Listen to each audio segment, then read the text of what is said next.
I am 71 years old. I worked for 40 years to earn that money. And in just one morning, my son took it all. Not a sneaky theft, not a mistake.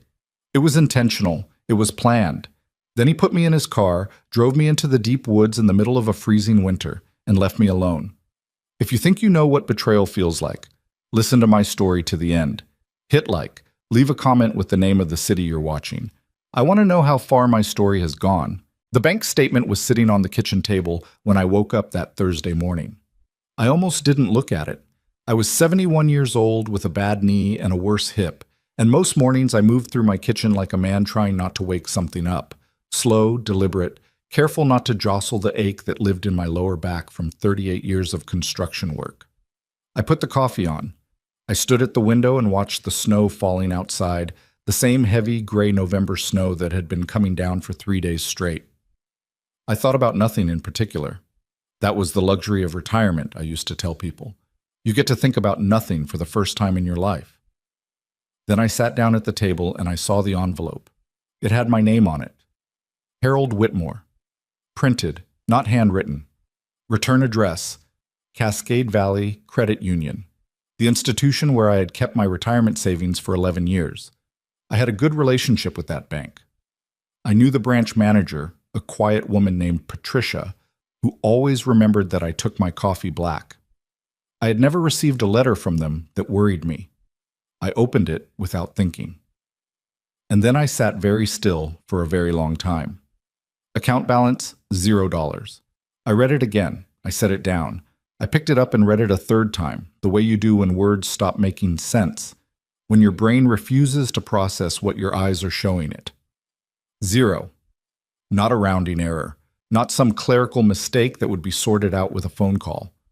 $0.00 in an account that had held, as of 3 weeks ago when I last checked, $412,000. The savings of a lifetime. Every dollar I had set aside for my paycheck starting in my early 30s, every bonus I had banked instead of spent, every sacrifice I had made, the vacations I didn't take, the car I drove until the transmission fell apart, rather than financing a new one, the dinners I cooked at home instead of restaurants because I wanted to retire with something real. $412,000. Gone. My hands were shaking when I set the letter down. I noticed that from a distance, like I was watching someone else's hands shake across someone else's kitchen table. There was a roaring sound in my ears, the kind that comes when your blood pressure spikes and your body doesn't know whether to fight or collapse. I sat with that roaring for what felt like a long time. Then I thought of Derek. I don't know why his face was the first thing that came to me. I want to tell you that I dismissed the thought immediately, that a father's instinct pushed it away, that I reached for some other explanation, a banking error, a fraud from outside, identity theft, anything. I want to tell you that. But I'd be lying. His face came to me the way an answer comes to you when you already know the truth and have been avoiding it, quick and certain and impossible to unsee. Derek had been helping me manage my finances for 8 months. It had started last March when I slipped on ice coming down my porch steps and fractured my wrist. Nothing life-threatening, but at my age a broken wrist is more complicated than it sounds. I couldn't drive for 6 weeks. I had trouble with the computer, with paperwork, with all the small administrative tasks that keep a person's life running. Derek had offered to help, and at the time it had felt like grace. "Dad, just let me handle some of this for a while," he'd said, sitting across from me at the same kitchen table. He was 43 then, my only child, and he had his mother's eyes. A deep, clear brown that could look very sincere when he wanted them to. "You don't need the stress right now. Let me take some of this off your plate." I had given him limited access to my accounts, enough to pay the utility bills, handle my insurance paperwork, deal with the pharmacy. That was all I had intended.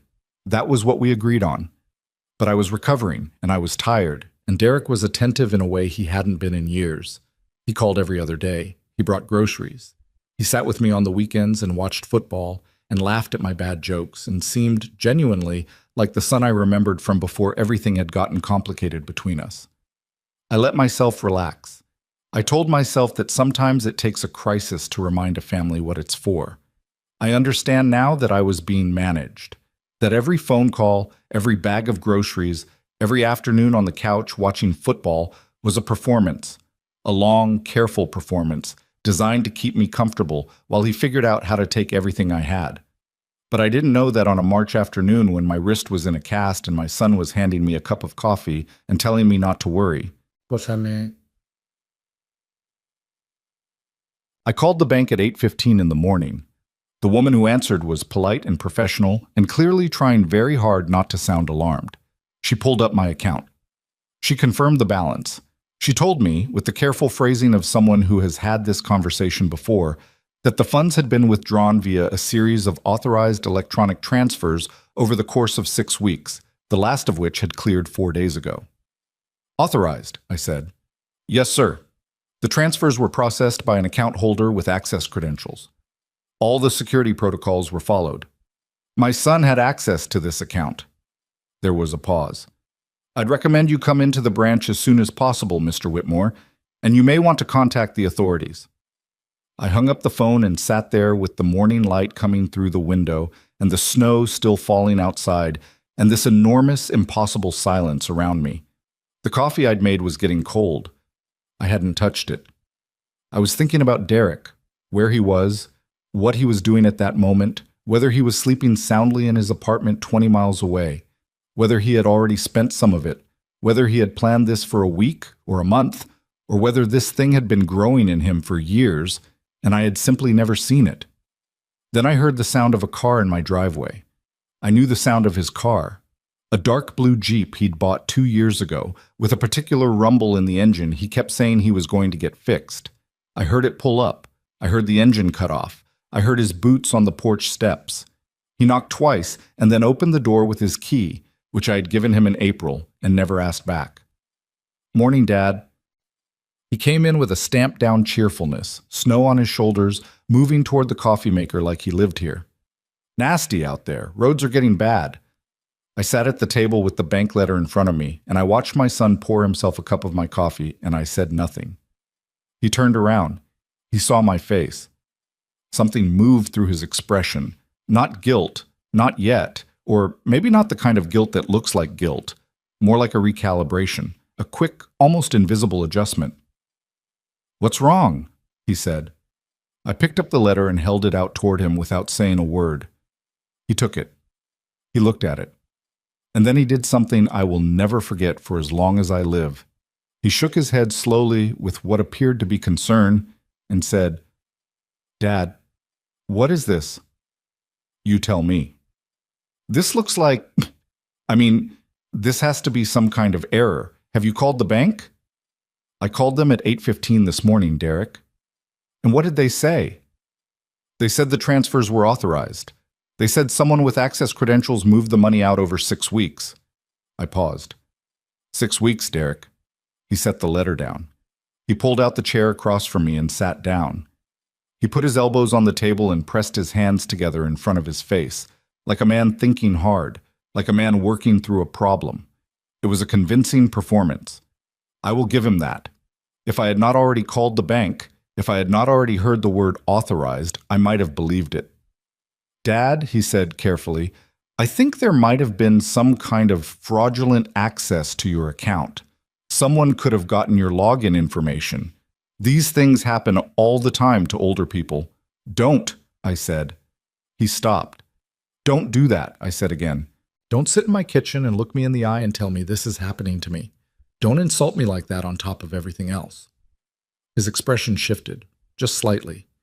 The concern faded and something flatter and harder moved in underneath it. I don't know what you think you're accusing me of, he said. I'm not accusing you of anything. I'm telling you what the bank told me. The transfers were authorized. You had access to my account. You have been the only person with access to my account for 8 months. I picked up the coffee cup finally, more for something to do with my hands than because I wanted coffee. It was cold and bitter, and I drank it anyway. I want to know where my money is. Derek was quiet for a long moment.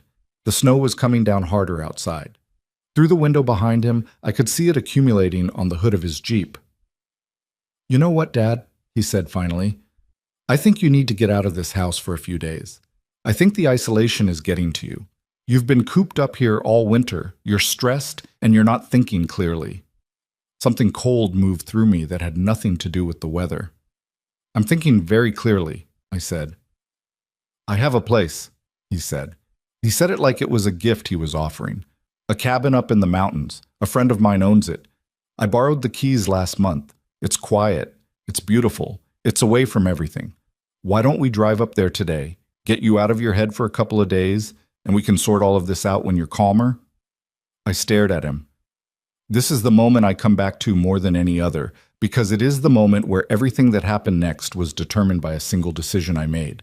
I looked at my son across my kitchen table and I heard what he was proposing, and something in me, some deep old thing that had been a father for 43 years, that had taught this man to ride a bicycle and drive a car and shave for the first time, that thing chose, against all available evidence, to believe that maybe he was right. Maybe I was overreacting. Maybe there was an explanation. Maybe a few days away would help us talk through this without it becoming something irreparable. I told myself I was choosing reconciliation. What I was actually choosing was a very different thing entirely. We left at 10 in the morning. I brought a bag because he told me to bring a bag. 3 days, he said, maybe 4. I packed warm clothes, my blood pressure medication, a book I'd been meaning to finish.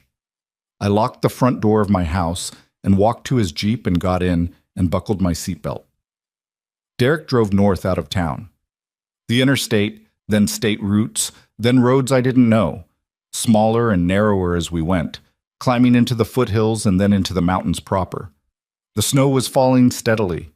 The radio played a country station for a while, and then it lost signal and we drove in silence. The kind of silence that has weight to it, that sits between two people and says things that neither of them is willing to say out loud.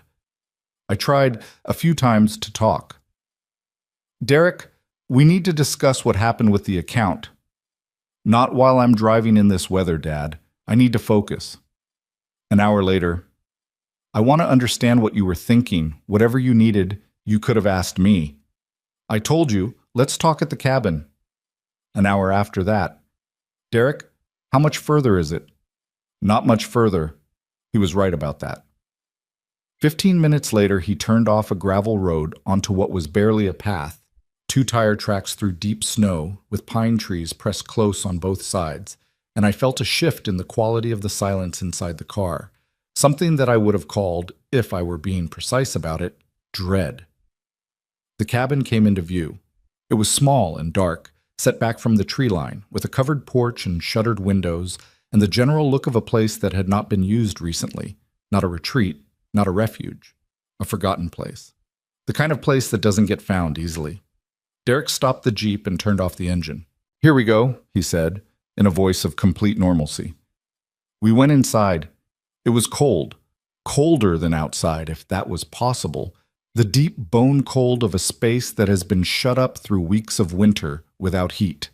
There was a wood stove in the corner and a stack of wood beside it, a cot with a folded blanket, a small kitchen with a propane burner and a cabinet that held, as I would discover later, 3 cans of soup and a box of crackers. No phone, no radio, no computer. I stood in the middle of that small, cold room and turned around slowly, taking it in. Derek, I said. The wood stove is pretty straightforward, he said. He was standing by the door, still in his coat.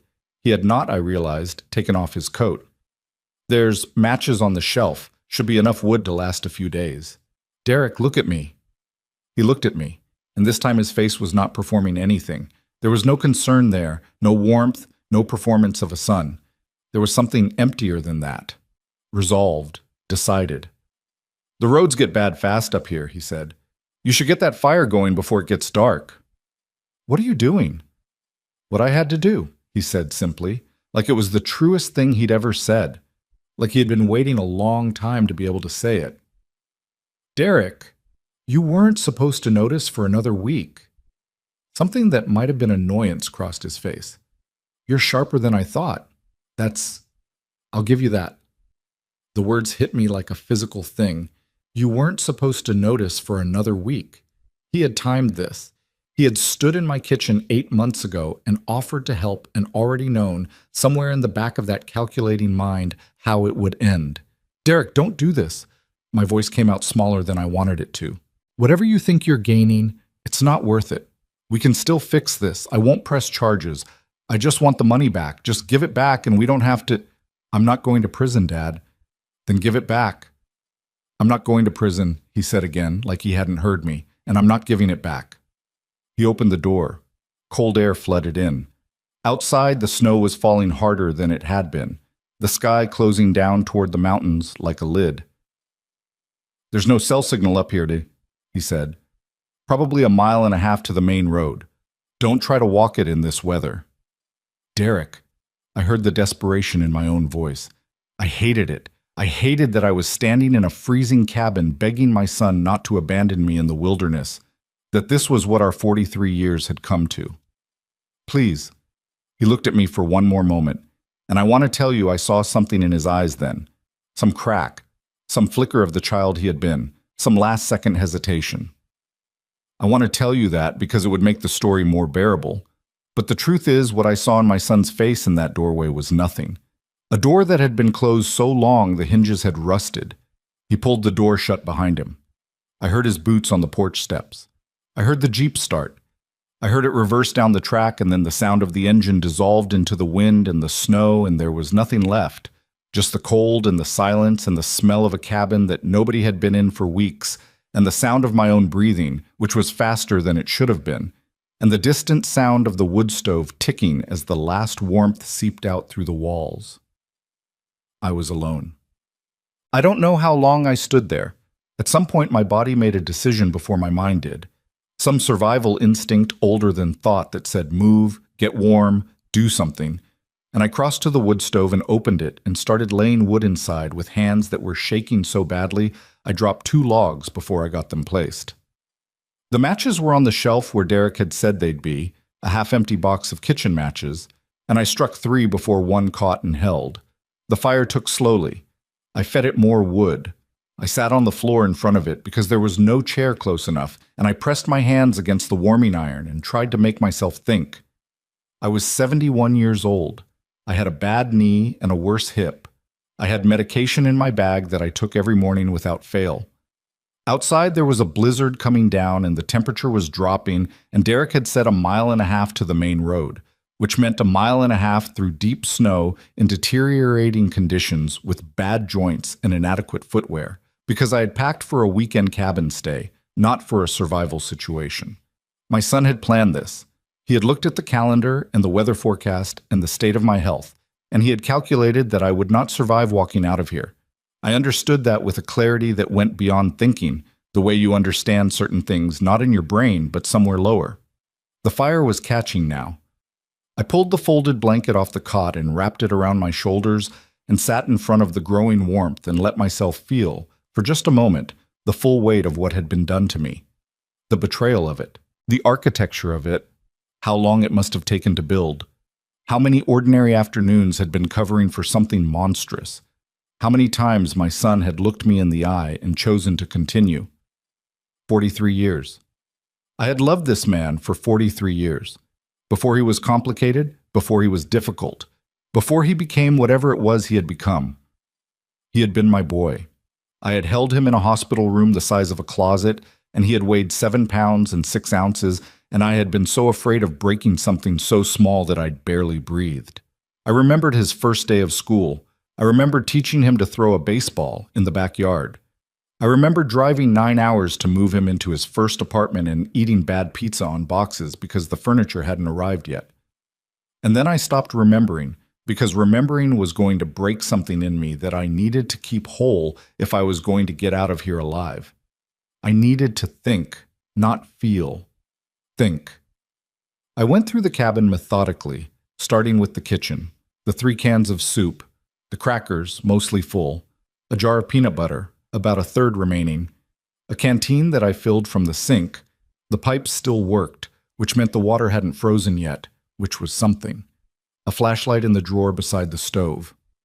4 batteries, good ones. I shook them, and they didn't rattle. A box of protein bars behind the soup cans that I almost missed. I counted them. 8 bars.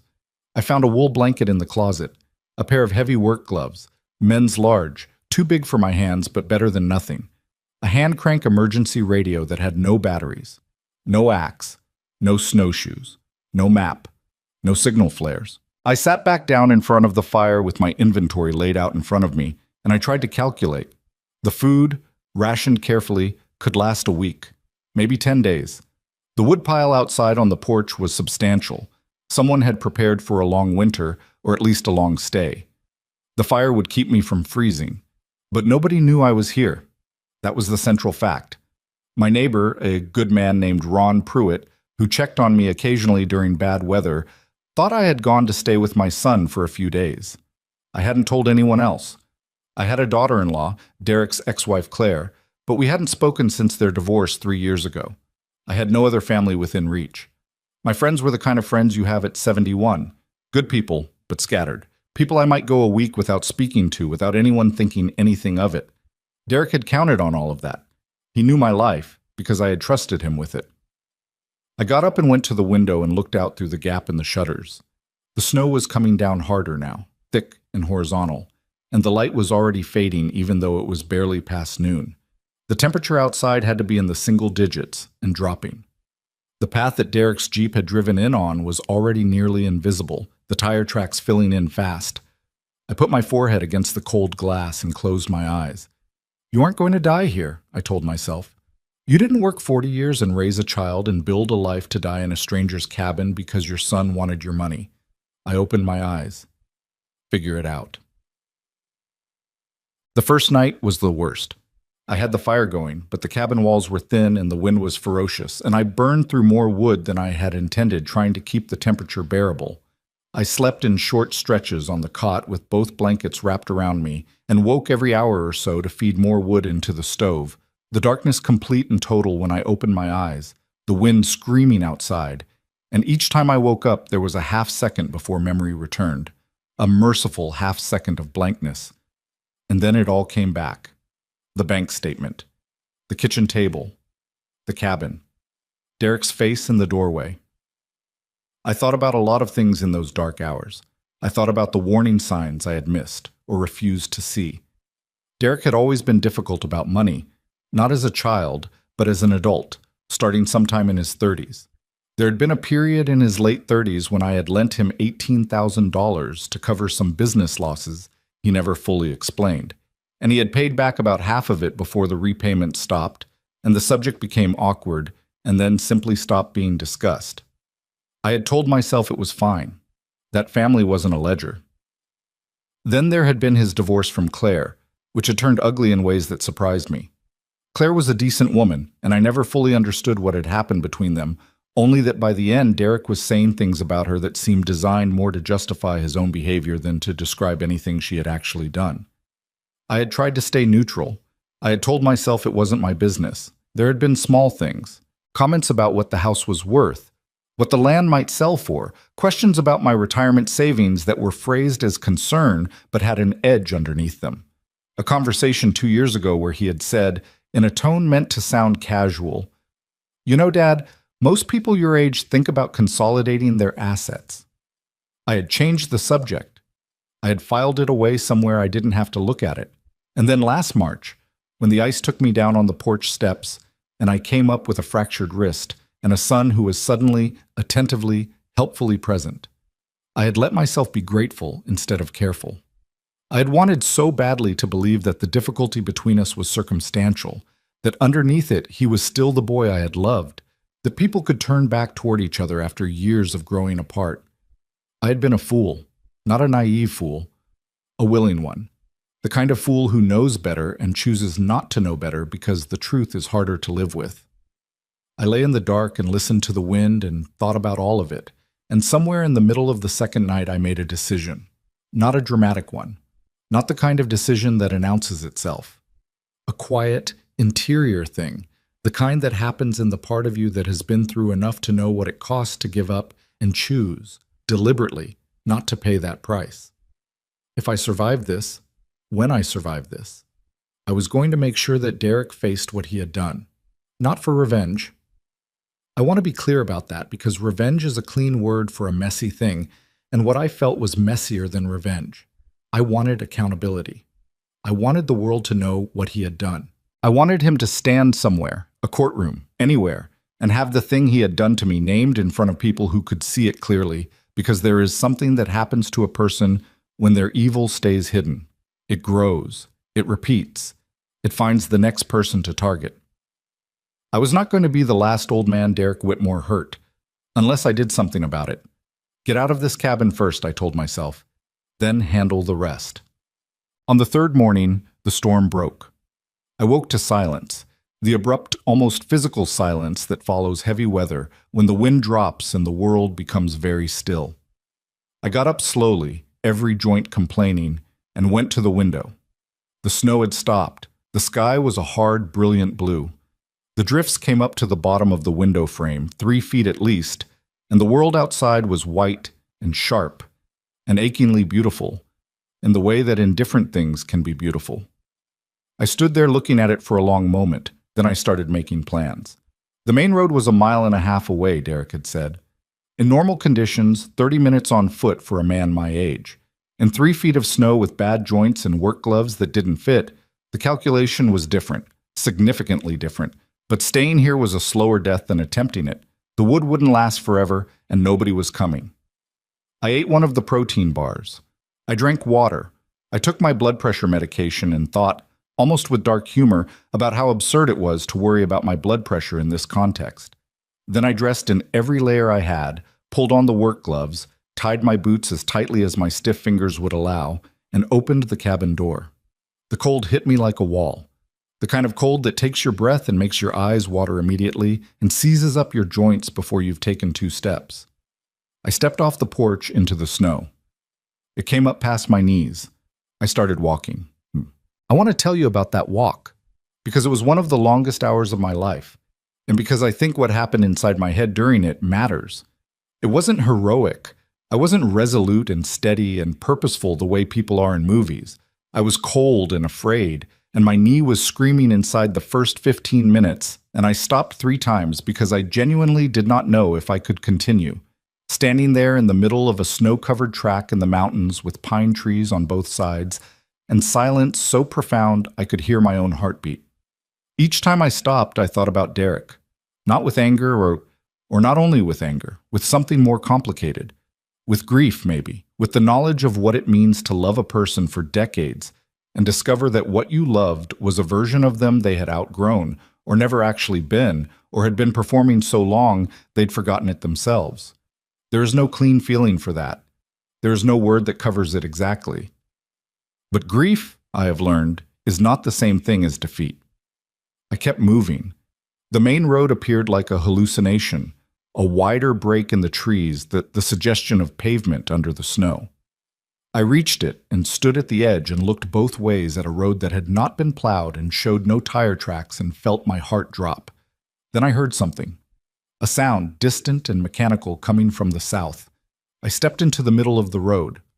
The snowplow came around the bend 2 minutes later, an enormous orange machine with its blade scraping along the asphalt, and I stood in its path and waved my arms and thought, with a clarity that surprised me given everything, this is not where it ends.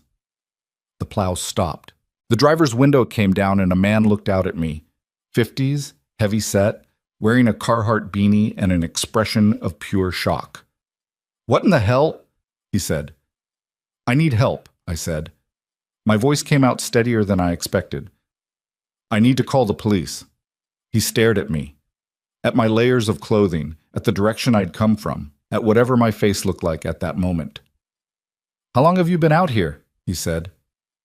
3 days, I said. He had a phone. He handed it down to me without another word. I dialed 911, and standing in the middle of a snow-covered mountain road with cold burning into every part of me, and the plow driver watching from his cab with an expression I can only describe as reverent, I began, in a voice that did not waver once, to tell them everything. Later, when they asked me what had kept me going, the investigators, the hospital staff, eventually the reporters, I never gave them the answer they seemed to want. They wanted resilience, fortitude, the triumph of the human spirit. Maybe that's part of it, but the honest answer is simpler and harder. I stayed alive because I was angry, not a hot, explosive anger, something deeper. The cold anger of a man who has been underestimated by someone who is supposed to love him, and who has decided, with everything that remains in him, that the underestimating will be the other person's fatal mistake. Derek Whitmore thought he knew what his father was made of. He was wrong about that. He had been wrong about that for a very long time. The plow driver's name was Gary Hutchins, and he was the first decent thing that had happened to me in 4 days. He didn't ask a lot of questions. He just climbed down from his cab after I finished the 911 call, took one look at me standing in the road like something the storm had spit out, and said, "Get in the truck. You can tell the story once to the people who need to hear it." I was grateful for that more than I could say. I was running on empty in every sense, physically gutted, emotionally scraped down to the bone, and the idea of having to explain myself twice before I could sit somewhere warm was more than I thought I could manage. Gary gave me a thermos of coffee that tasted like the best thing I had ever put in my mouth, and turned the heat up until I stopped shaking, and we sat there on the side of that mountain road in his orange plow truck, waiting for the sheriff's deputies to arrive. And he didn't say anything, and I didn't say anything, and it was the most humane silence I had experienced in a very long time. The deputies came in 2 vehicles, blue lights cutting through the bright winter morning. A third vehicle behind them turned out to be an ambulance, which I hadn't expected, though in retrospect I shouldn't have been surprised. I was 71 years old, and I had spent 3 days alone in a freezing cabin and then walked a mile and a half through waist-deep snow. I probably looked exactly as bad as that sounds. The paramedics wanted me on the stretcher immediately. I told them I would walk to the ambulance under my own power, which was stubbornness more than necessity, but it mattered to me in a way I couldn't articulate right then. I had walked out of that mountain on my own legs. I wasn't going to be carried out of it. I gave a preliminary statement to a deputy named Carver while the paramedics took my vitals and wrapped me in thermal blankets. He was young, mid-30s maybe, with a careful, professional face and a notepad that he held with both hands. I told him the basic shape of it: my son, the bank account, the cabin, the 3 days alone. I watched his expression change as I talked, something tightening behind his eyes. The particular look of a person hearing something they recognize as serious and trying to maintain professional composure while processing what it actually means. "Mr. Whitmore," he said when I finished, "I want to make sure I have this right. Your son drove you to this location, left you there without means of communication or transportation, and you have reason to believe he has taken funds from your financial accounts." $412,000, I said, "from my retirement account at Cascade Valley Credit Union." He had access credentials. The bank confirmed the transfers were authorized. Carver wrote that down. "And you have no other explanation for how those funds were moved?" "None. Derek had access. No one else did." He nodded slowly. "Okay. We're going to need a full statement, recorded at the station once you've been medically cleared, and we'll need to contact the credit union." He paused. "Do you know your son's current whereabouts?" "His apartment is in Hargrove, 20 miles south of my house." I gave him the address. I knew it by heart. I had driven there plenty of times, helped him move in, brought him soup when he had the flu 2 winters ago. "I don't know if he's still there." "We'll check on that," Carver said, and something in the way he said it told me that checking on that was going to become someone's immediate priority.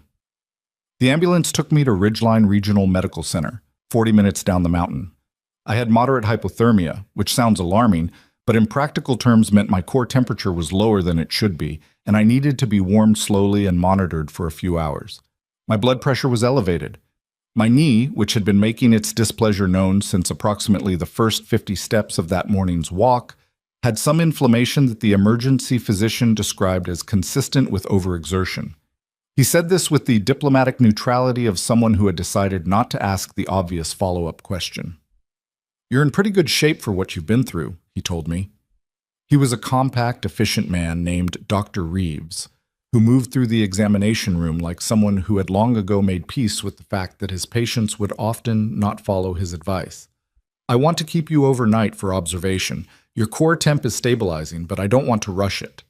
I need to make some phone calls first, after we get you settled." "Now," I said, with respect. He looked at me for a moment and then handed me his own cell phone without another word.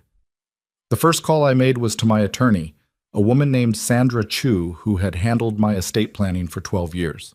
I got her voicemail and left a message that I knew would alarm her. Sandra, it's Harold Whitmore. I need you to call me as soon as you get this. My son has stolen my retirement savings and left me to die on a mountain. I'm at Ridgeline Regional. Please call. The second call was harder. Claire answered on the third ring, Derek's ex-wife, the woman I hadn't spoken to in 3 years because I had been trying, unsuccessfully, to remain neutral in a divorce that hadn't been neutral at all. Harold? Her voice was careful, surprised. Is everything okay? No, I said. It's not. I need to tell you something, and I need you to listen to the whole thing before you say anything. She listened. She didn't interrupt once, which is harder than it sounds when what you're hearing is what I was telling her. When I finished, there was a silence, and then she said very quietly, He's been planning this for a long time. You know something about it? Not about this, not specifically. She took a breath. But I know things. Things I probably should have told you during the divorce and didn't because I didn't want to. I don't know. I didn't want to put you in the middle of it. I thought you'd think I was just angry. Another pause. Harold, Derek has a gambling problem. A serious one. Has had it for at least 5 years. That was a big part of why we... She stopped.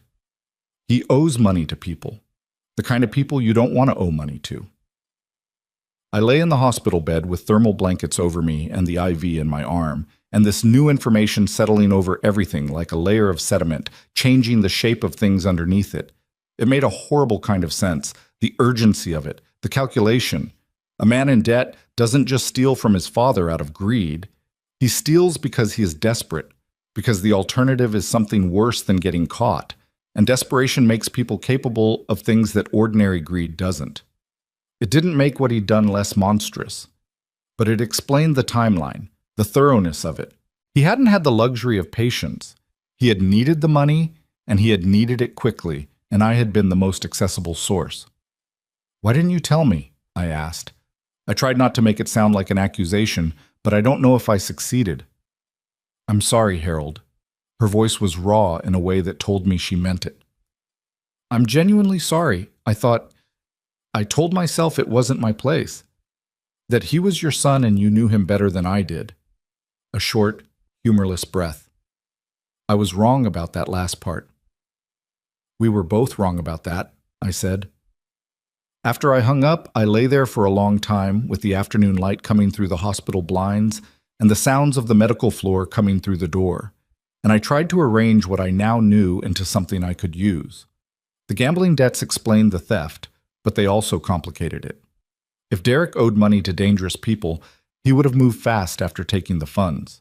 He might have transferred the money in ways that were harder to trace than a straightforward bank withdrawal. He might already be trying to leave the area. It was possible the money was already gone in ways that would make recovery complicated. That thought scared me in a different way than the cabin had. Sandra called back at 4 in the afternoon. I had been moved to a regular room by then, warmer, with a window that looked out over a parking lot and a patch of snow-covered mountains in the distance. I told her everything I had told Deputy Carver, and then I told her what Claire had said about the gambling debts. Sandra was quiet for a moment, in the particular way she got quiet when she was thinking fast. I had seen it in person enough times to recognize it over the phone. Harold, she said finally, how much does Derek know about your full financial situation? He had access to the retirement account, that's all. He doesn't know about the Millhaven property? The trust holdings? No, I said. I never discussed those with him. Another silence. Okay, she said. That's important.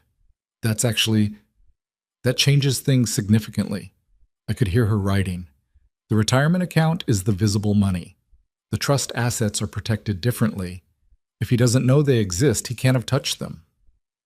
What Sandra was talking about required some explanation, and this is perhaps the moment to give it, because it matters to everything that came after. 12 years ago, when Sandra had helped me with my estate planning, we had set up a family trust to hold certain assets. A piece of land I owned in Millhaven County, about 80 acres of undeveloped property that had belonged to my grandfather, along with some modest investment holdings that I had been accumulating separately from my retirement account for years. The trust was not connected to the accounts Derek had accessed. It wasn't something that showed up on the credit union statements. It wasn't something I had ever mentioned to Derek directly, partly because the planning conversation with Sandra had happened during a period when Derek and I were barely speaking, and partly because I had simply never found the right moment to bring it up. In other words, Derek had stolen what he could see. He had no idea what he couldn't see. "We need to make sure those assets are fully locked down," Sandra said. "I'll file an emergency protective motion tomorrow morning first thing. And Harold, I want you to work closely with whoever the investigators assign to this case. The financial trail is going to be critical. Bank records, transfer logs, any communications Derek sent you during the 8 months he had access. If any of that exists in writing, preserve everything." "I have emails," I said. "Texts." He was careful, but not careful enough about using text messages to coordinate the account access. "Save every single one."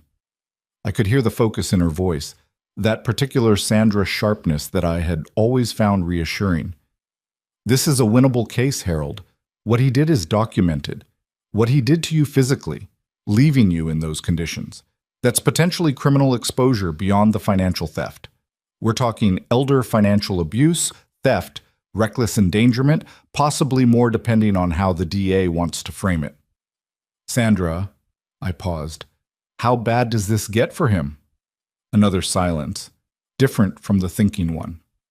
"Bad," she said simply. "If the DA pursues it fully, and given the circumstances I expect they will, we're talking years, Harold, not months." I didn't feel the satisfaction I thought I was supposed to feel at that. I felt something quieter and sadder. I said, "Okay," and thanked her, and we agreed she would be at the station when I gave my full recorded statement the following morning. The night nurse who came in to check my vitals at 9 o'clock found me sitting up in the hospital bed with the lights on, wide awake. "You should try to sleep," she said. Her name was Donna, according to her badge, a middle-aged woman with a matter-of-fact kindness that I found easier to receive than sympathy. "I know," I said. "I'm working on it." She did something with the IV line and made a note on her tablet and then paused at the door. "For what it's worth," she said, "I overheard a little of what you told the deputy this afternoon. I wasn't trying to eavesdrop. These rooms don't have great sound insulation. It's fine." "You walked out of those mountains by yourself," she said, "at 71, in those conditions." She shook her head. "I've seen a lot of people come through here. I don't say this to a lot of them. But you've got something tough in you, Mr. Whitmore." I didn't know what to say to that, so I said, "Thank you, Donna." She nodded and pulled the door most of the way closed, leaving a strip of corridor light, and I lay back and listened to the sounds of the hospital settling into its nighttime rhythms. I thought about Derek. Where was he right now? What was he doing? Did he know yet that I had walked out, that I had called the police, that the clock he thought he'd set was running faster than he'd planned? Or was he still in his apartment, or somewhere else, believing himself safe?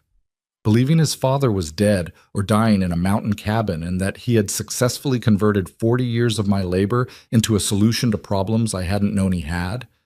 I tried to locate pity somewhere in what I felt and couldn't find much of it. That bothered me slightly. I have never wanted to be the kind of man who loses the capacity for pity entirely.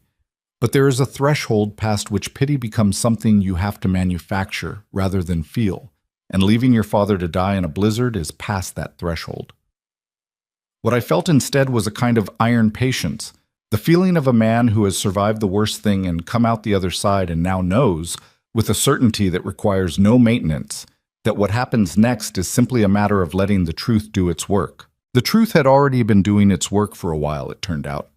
Deputy Carver called the hospital at 7 the following morning, 20 minutes before my recorded statement was scheduled. His voice was careful in a new way when I answered. "Mr. Whitmore, I wanted to let you know before you came in that we located your son yesterday evening." I sat up. "Where?" "His apartment. He was home." A pause that told me there was more.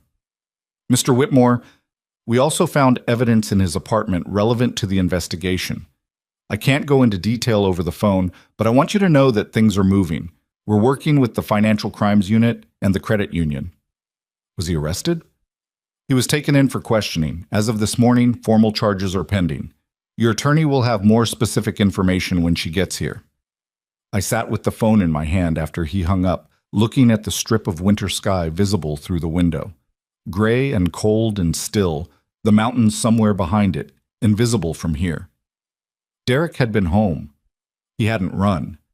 Maybe he couldn't. Maybe the gambling debts had their own geography, their own restrictions on where a person could go. Maybe he had simply not believed that his father would walk out of those mountains. Maybe he had believed it so completely that it hadn't even occurred to him to run. That last possibility was the one that stayed with me. Because that was the thing about Derek's calculation, about the entire careful architecture of what he had done. It was built on an assessment of who I was. A man of a certain age, a certain physical condition, alone in a cabin in a blizzard. His math had said, he won't make it. His math had been wrong. And I thought, sitting in that hospital bed with the morning light beginning to come through the window, about how many decisions had been made about me over the past year that were built on the same faulty foundation. The assumption that age is the same thing as diminishment, that a man of 71 with a bad knee and a worse hip and an overdue conversation with his cardiologist has already been reduced to something manageable, that he can be handled, arranged, moved from here to there, and ultimately discarded. The people who make that assumption about older people are almost always wrong, and the tragedy is not that they get corrected. The correction is a kind of justice. The tragedy is that the correction comes at such a cost. Sandra arrived at 8:30, looking composed and prepared in the way she always was, her briefcase over one shoulder, a thermos of what I knew from experience was exceptionally strong coffee in her other hand. She took one look at me in the hospital bed and said, "You need to eat something before we do this." "I've been eating. Something real. Not whatever they've been bringing you in here." She set down her briefcase and produced, from what seemed like a coat pocket, but was probably her bag, a wrapped breakfast sandwich from the diner 2 blocks from her office, where we had been having meetings for 12 years. She placed it on the tray in front of me and sat down in the chair beside the bed with the ease of someone who had been in enough hospital rooms to have lost the awkwardness most people feel in them. "How are you, Harold? Really?" It was not exactly a question the way she said it. It was more like an invitation. "I'm angry," I said. "I keep thinking I should feel other things, and then I feel angry again instead." "That's appropriate," she said. "What he did is enraging. You're allowed to be enraged." "I keep thinking about missed signals." I unwrapped the sandwich. Egg, cheese, something I couldn't identify and didn't need to. Things I saw and didn't act on. "That's also normal and also not useful right now," Sandra said. "Right now I need you sharp for this statement. The details matter. Every date you can remember, every communication, every instance where he discussed the accounts with you. We're building a timeline, and the timeline needs to be airtight." She opened her briefcase and set a legal pad on her knee. "After that, we talk about the trust assets and what protective steps we've already taken." "You filed the motion?" "First thing this morning. The Millhaven property and the investment holdings are fully locked. Nobody is touching those without a court order, and getting a court order right now, given the circumstances, would be effectively impossible for Derek or anyone acting on his behalf." She looked at me over the top of her glasses. "He didn't know about the trust?" "No." Something moved across her expression. Not quite satisfaction. Sandra was too disciplined for expressions of satisfaction at this stage, but something adjacent to it. "Good," she said. "That's very good, Harold." I ate the sandwich. It was better than anything I had eaten in 5 days, which was not a high bar but felt significant anyway. Outside the hospital window, the morning was brightening, the gray lifting, the mountains becoming visible again on the horizon, distant and white and indifferent, the way mountains are. I had walked out of those mountains.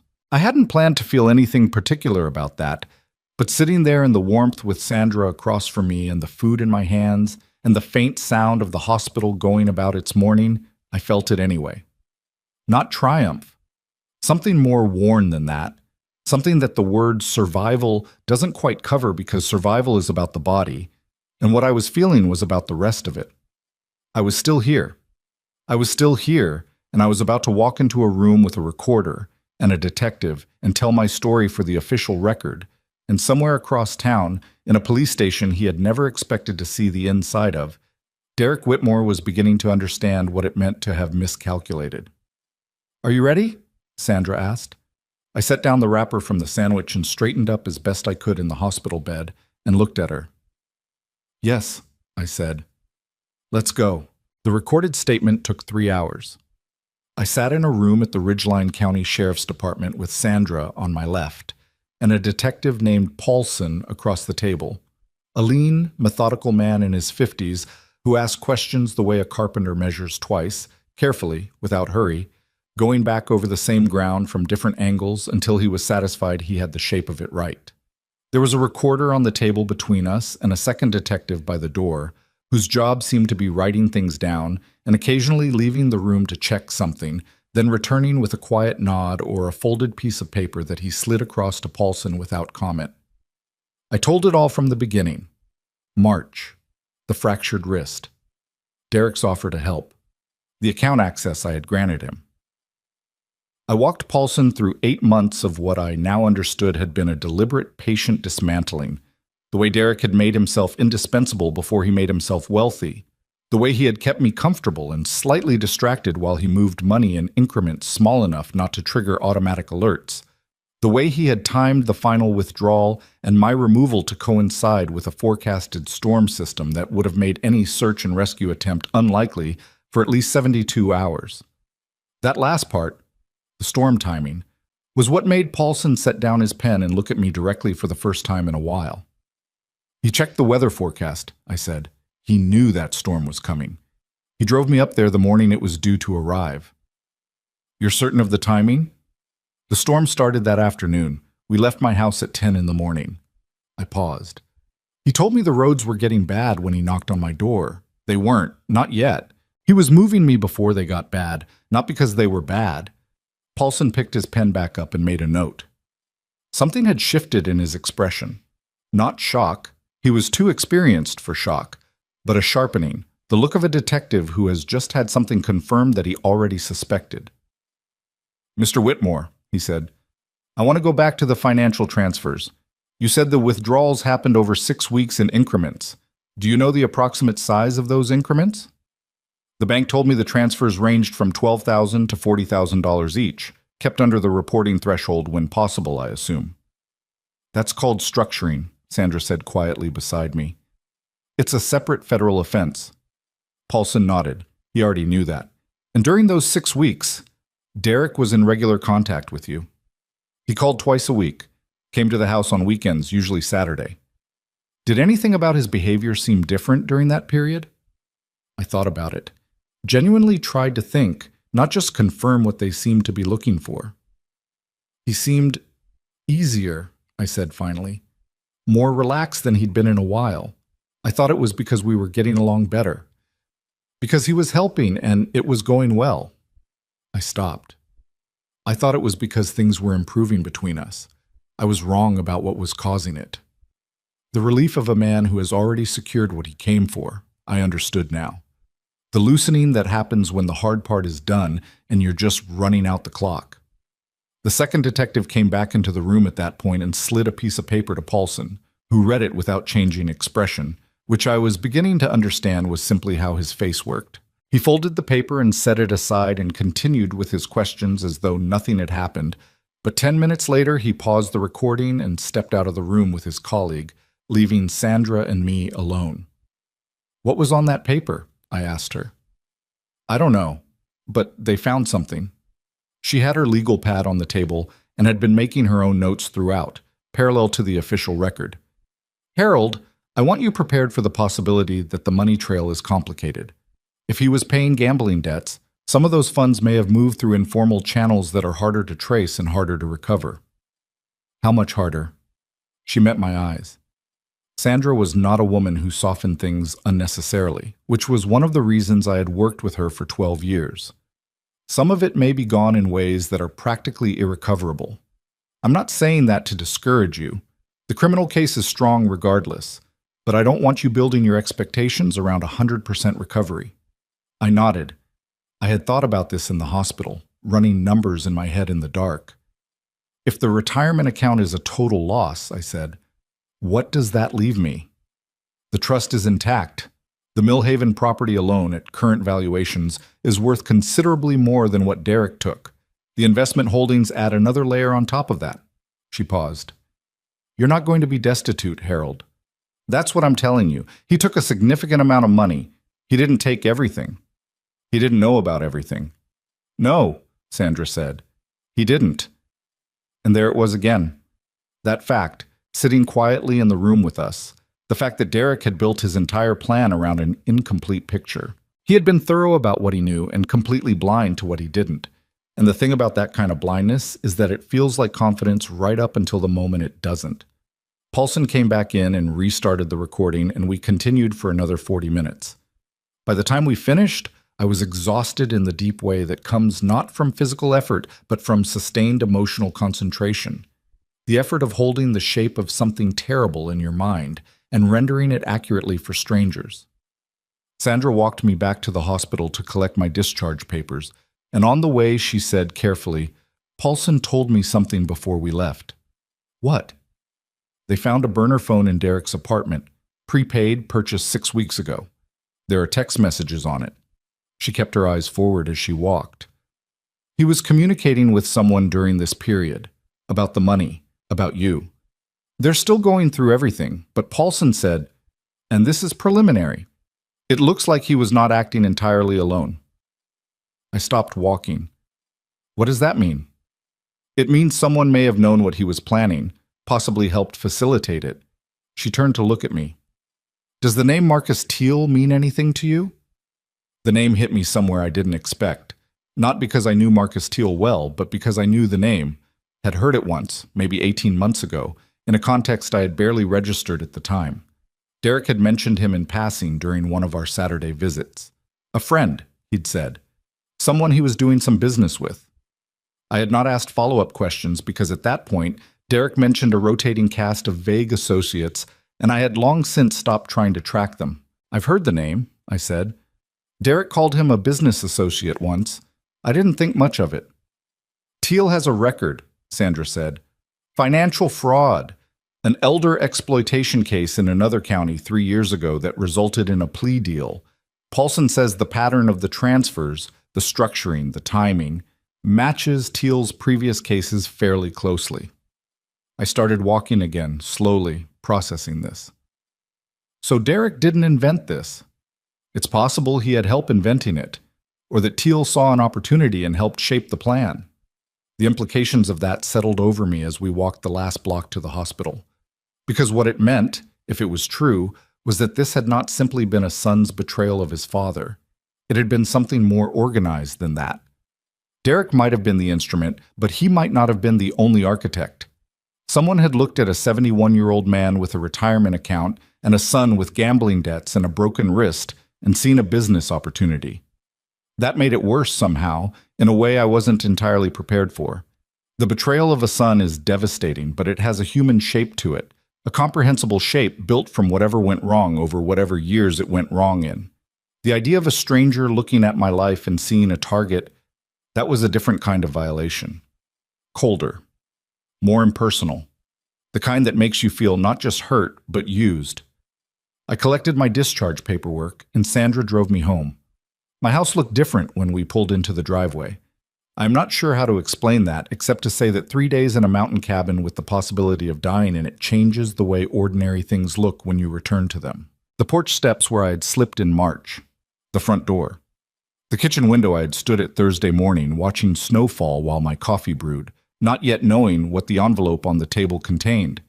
These things looked both exactly the same and completely unfamiliar, the way things do when you've seen them from a distance you didn't choose. Sandra came inside with me and made sure the heat was on and the refrigerator had something in it. She had stopped at a grocery on the way, without asking, just put things in a bag and paid for them, which I found unexpectedly moving. She checked the locks. She called a contact of hers, a private security firm, and arranged for someone to do a walkthrough of the property the following morning, which I had not asked for and would not have thought to arrange myself. I don't think Derek is a physical threat to you at this point, she said, gathering her coat to leave. He's smart enough to know that anything directed at you now would bury him, but I want the bases covered. Sandra, I said her name and then wasn't sure what I wanted to follow it with. She waited. "Thank you," I said finally, "for moving fast, for the motion this morning, for all of it." She put on her coat with a practical efficiency and picked up her briefcase. "You've been a client for 12 years, and you've never been anything but straightforward with me," she said. "This is what the relationship is for." She paused at the door. "Lock this behind me." I locked it behind her. The house was quiet, in the way houses are quiet when you've been away from them. A lived-in silence that feels more present than actual silence. All the small familiar sounds of a space that knows you. The refrigerator hum. The tick of the baseboard heaters warming up. The particular creak of the floorboard in the hallway that had been creaking since I moved in 18 years ago and that I had always meant to fix and never had. I sat at the kitchen table, the same chair, the same window with the same view of the backyard, and I put my hands flat on the surface and breathed. 4 days ago, I had sat here and read a bank statement that said 0. The world had shifted enormously in 4 days. And yet, here I was, at the same table, still here. My phone, which the hospital had returned to me along with my other belongings, the phone that had no signal in the mountains and had therefore been useless when I needed it most, began to ring. A number I didn't recognize. I almost didn't answer, but something made me. "Harold Whitmore?" A man's voice, businesslike. "Speaking. My name is Agent David Riley. I'm with the Financial Crimes Enforcement Division. I've been briefed on your case by Detective Paulson, and I'd like to schedule a time to meet with you in the next day or two." A pause. "Mr. Whitmore, I want you to know that what you've reported has flagged activity that we've been looking at through a different lens for several months. Your son's associate, Marcus Teal, is of significant interest to our unit." I sat forward in the chair. "He's done this before." "I can't discuss specifics of an ongoing investigation, but I can tell you that your cooperation is going to be valuable, and that we take these cases very seriously." Another pause. "How are you holding up, sir?" It was a human question, tucked into the bureaucratic frame of the conversation, and it caught me slightly off guard. "Better than I was 4 days ago," I said honestly. "I imagine so." Something in his voice, not quite warmth, but the suggestion of it. "Get some rest. I'll call tomorrow to schedule." After he hung up, I sat there for a long moment with the phone in my hand. Marcus Teal. Ongoing investigation. Federal level. The thing Derek had set in motion by being impatient enough to need my money quickly, by being desperate enough to act before he had truly calculated the cost, had apparently put him in proximity to something that was already under examination by people with considerably more resources than Detective Paulson. Derek had not just stolen from his father, he had stumbled into a federal case. I thought about calling someone to tell them this. My neighbor Ron, maybe, a friend. But it was evening now, and I was exhausted down to the cellular level, and the truth was there was no one I wanted to talk to right now except possibly myself, which is not as strange as it sounds. There are moments when the only company you can manage is your own. I went through the house slowly, turning on lights as I went, reacquainting myself with each room. The living room with its bookshelves and the armchair by the window where I read in the evenings. The hallway with its creaking board. The bedroom that looked exactly as I had left it Thursday morning. The bed made, the curtains open, my library book on the nightstand with the bookmark still in it at page 211. I stopped in the doorway of what I had always called the study, though calling it a study was generous. It was a small room lined with file cabinets and a desk, and the accumulated paperwork of decades, the organized record of a life managed carefully. On the desk, there was a manila folder I had put there 3 weeks ago, containing the most recent statement from the family trust, which I had been meaning to review and had not gotten to. I went in and sat at the desk and opened the folder. The trust assets, as of the last valuation, were worth just over $900,000. The Millhaven land alone accounted for most of that, the 80 acres that had been in my family for 3 generations, and that had become considerably more valuable in recent years as development pushed outward from the nearest town. Sandra had told me this. I had known this in an abstract way. Sitting with the folder open in front of me now, after 4 days in a freezing cabin and 2 days in a hospital and a morning giving testimony about what my son had done to me. Sitting with it now, the number had weight it hadn't had before. Derek had taken $412,000. He had left $900,000 sitting in a trust he didn't know existed, in assets he had never thought to ask about, because he had decided he already understood the shape of his father's finances. He had been wrong about that, the way he had been wrong about what his father was capable of surviving. I closed the folder. Outside the study window, the night was clear and cold, the first clear night since before the storm. Stars were visible, which they rarely are in town, but the cold had swept the sky clean, and there they were, precise and indifferent and numerous. I looked at them for a while through the window. I was not the same man who had sat at the kitchen table Thursday morning and read a bank statement. Something had happened to me in those mountains that was not only about survival. Something had been stripped away in the cold. Not my strength, I want to be clear about that, but a certain softness in how I looked at things. A willingness to leave things unexamined because examining them was uncomfortable.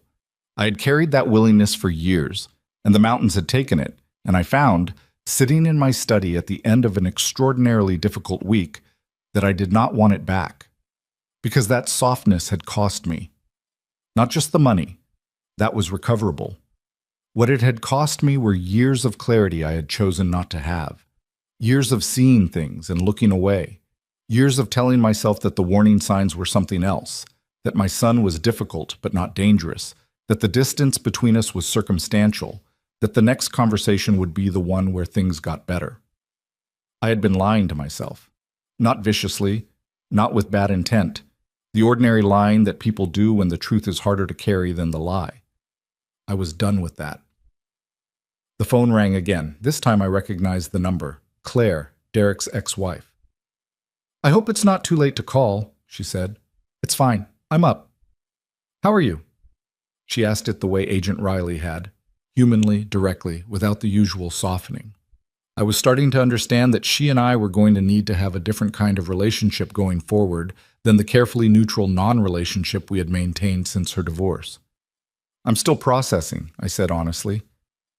"Did you hear anything today?" "I heard he was picked up for questioning. A friend of mine in the county clerk's office told me." A pause. "Harold, there's something I need to tell you, something I should have told you a long time ago." "What is it?" "Last year. Around February." She stopped, gathered herself. "Derek called me. We weren't exactly on speaking terms, but he called anyway. He said he was in trouble with money, and he wanted to know. He asked me whether I knew if you had assets outside of your regular accounts, like land or trust holdings." Her voice was careful. "I told him I didn't know anything about your finances, which was true. But the reason I'm telling you now is because I realized that call was him figuring out how much I knew before he moved forward with whatever he was planning." The air in the room felt slightly different after she said that. February. He had been gathering intelligence in February, checking what Claire knew, mapping the edges of his plan's risk. The timeline shifted backward further than I had known. "He asked you about trust holdings specifically," I said. "He said property or investments outside of normal accounts." Those were his words. I thought it was strange, but I figured he was maybe trying to make sure I hadn't gotten anything in the divorce settlement that you were holding for him. She paused. "I know how that sounds. It sounds like you didn't have any reason to think what you're now thinking," I said. "Don't do that to yourself." A long silence on the line, then, "I'm sorry I didn't call you in February, Harold. I'm sorry I didn't say something." "I know," I said. "I believe you." I said goodnight to Claire and sat for another hour in the study with the folder in front of me and the stars visible through the window and the house quiet around me, in that particular way it gets quiet when you're the only one in it. I thought about February, about Derek making that phone call, already planning, already running the math. About Sandra filing the trust protection that morning.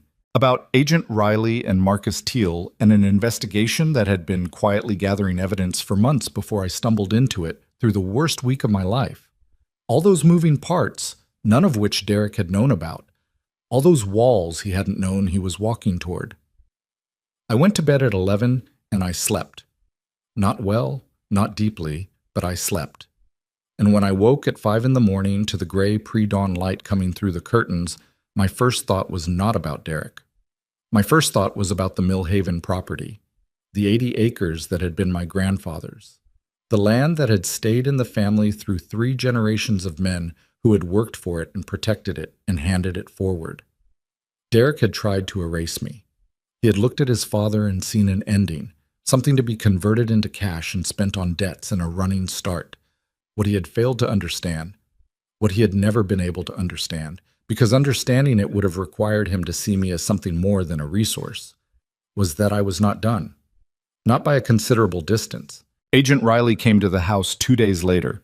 He was younger than his phone voice had suggested, early 40s, with the kind of unremarkable face that you forget and then remember again when he says something that lodges itself in your thinking.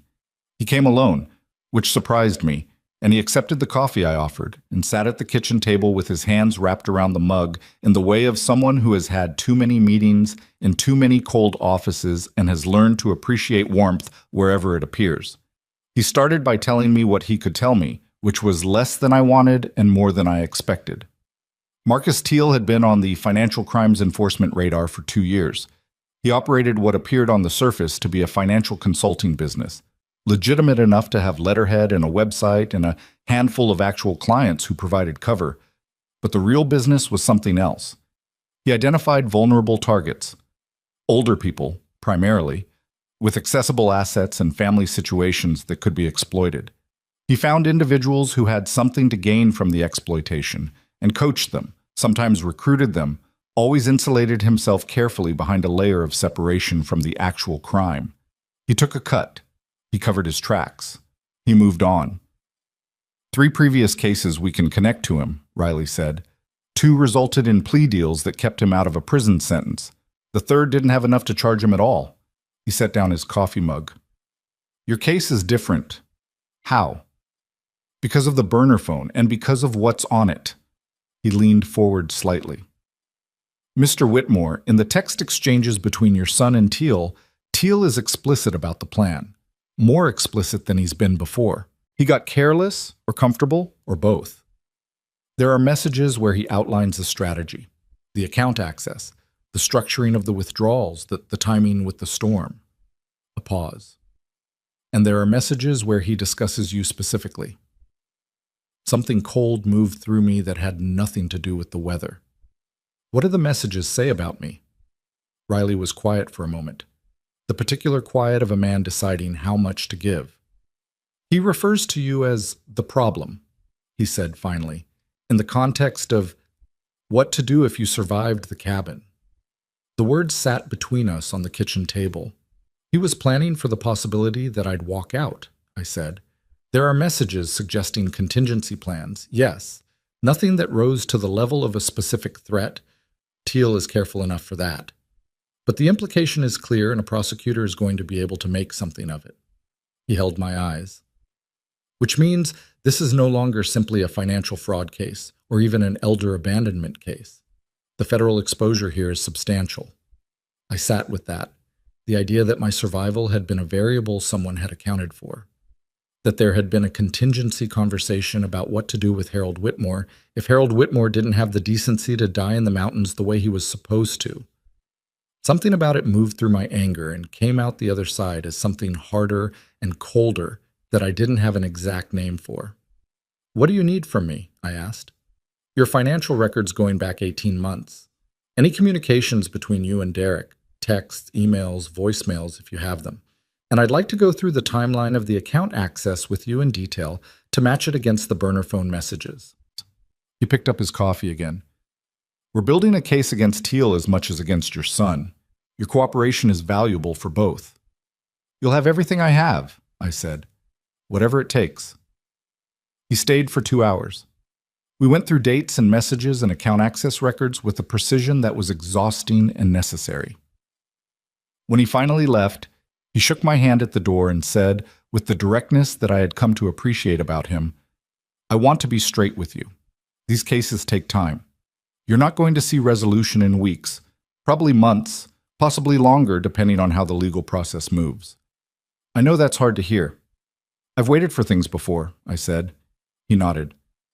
I believe that, he said, and left. The weeks that followed settled into a rhythm that looked like ordinary life from the outside, but felt, from the inside, like waiting for a verdict that hadn't been rendered yet. Sandra called with updates every few days. The protective motion on the trust assets had been formalized. The Millhaven property was fully secured. The credit union had frozen the accounts under investigation. There were civil proceedings beginning alongside the criminal case, which Sandra explained with the patience of someone who has explained complex legal processes many times and has made peace with the fact that they are inherently unsatisfying to people who want resolution to look like something clear and fast. I went back to my life, or tried to. I cooked. I read. I had Ron Pruitt over for dinner one Tuesday evening and told him the whole story, which took most of the evening and 2 pots of coffee, and Ron listened with the focused attention of a good man hearing something that genuinely disturbs him and not trying to minimize it. When I finished, he sat back in his chair and was quiet for a moment, and then said, Harold, I have to ask you something, and I want you to answer honestly. Go ahead. Are you okay? Not practically. I mean inside. He made a gesture that was somehow both awkward and precise. Because what you went through, that's not something you just walk away from. I thought about it. Honestly, the way he'd asked, I'm not okay the way I was before, I said. I don't think I will be in exactly that way. But I'm not broken. I'm different. I looked for the right word. I'm clearer. Ron nodded slowly. That might be the most Harold Whitmore answer I've ever heard. I laughed at that. It was the first real laugh I had managed since before the bank statement, and it felt strange and then felt right, the way things do when your body reminds you that it still knows how to do certain things even when your mind has been somewhere else. The formal charges came down 6 weeks after my statement. Sandra called me on a Wednesday morning with the specifics. Derek had been charged with elder financial abuse, theft over $50,000, criminal abandonment, and reckless endangerment. The DA, a woman named Vasquez, who Sandra described as thorough and unsentimental, had added a charge of premeditated fraud based on evidence of the timeline. The fact that Derek had begun structuring the withdrawals before I had even fractured my wrist, which meant the injury and the subsequent offer to help had not been the origin of the plan, but rather the opportunity to execute one that was already in progress. That last part hit me harder than I expected. He had been planning it before March, before the ice, before the fractured wrist, before the gracious offer to help, and the groceries and the Saturday afternoons watching football. All of that had been an execution of a plan that already existed. He had looked at me and seen a target, and then he had waited for the right opening, and when the ice gave him one, he had walked through it. The premeditation charge is significant, Sandra said. It changes the sentencing exposure substantially. How substantially? Vasquez is pushing for 10 to 15 on the theft and fraud charges alone. The abandonment and endangerment add more. She's also coordinating with Agent Riley on the federal side. There's going to be a parallel federal proceeding related to the structuring and the connection to Teal.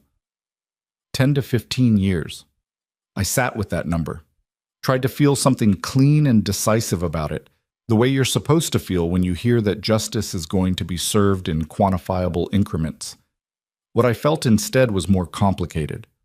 Grief still, underneath everything else.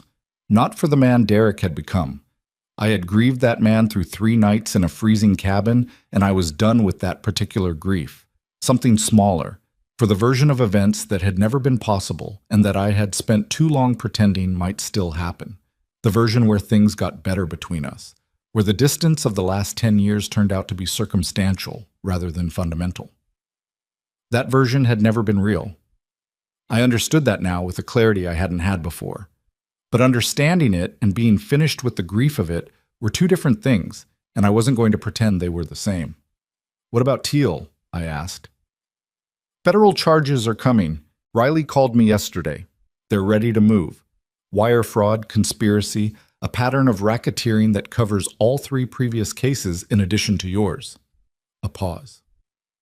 He made a mistake with the burner phone, Harold.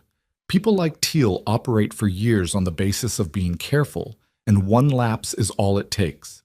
This is going to unwind his entire operation. I thought about the other people Teal had targeted, the previous cases that had resolved in plea deals, the case that hadn't resulted in charges at all, other Harold Whitmores, other people who had been assessed as resources by someone who looked at older people and saw vulnerabilities rather than human beings, people who may not have had a Sandra Chu or an Agent Riley or a family trust that Derek didn't know about, people for whom the math had worked out differently. I was glad that Teal's lapse had happened on my case, not just for myself. 2 months into the legal proceedings, I did something that surprised even me. I called Derek.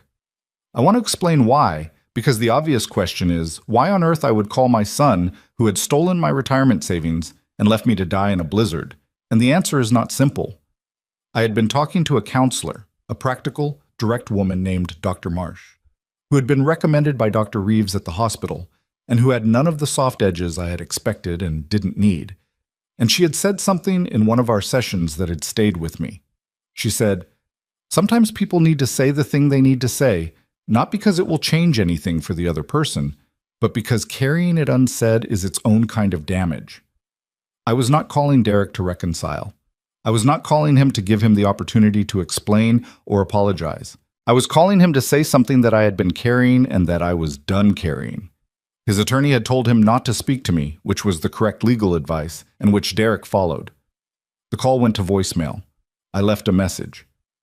"Derek, it's your father.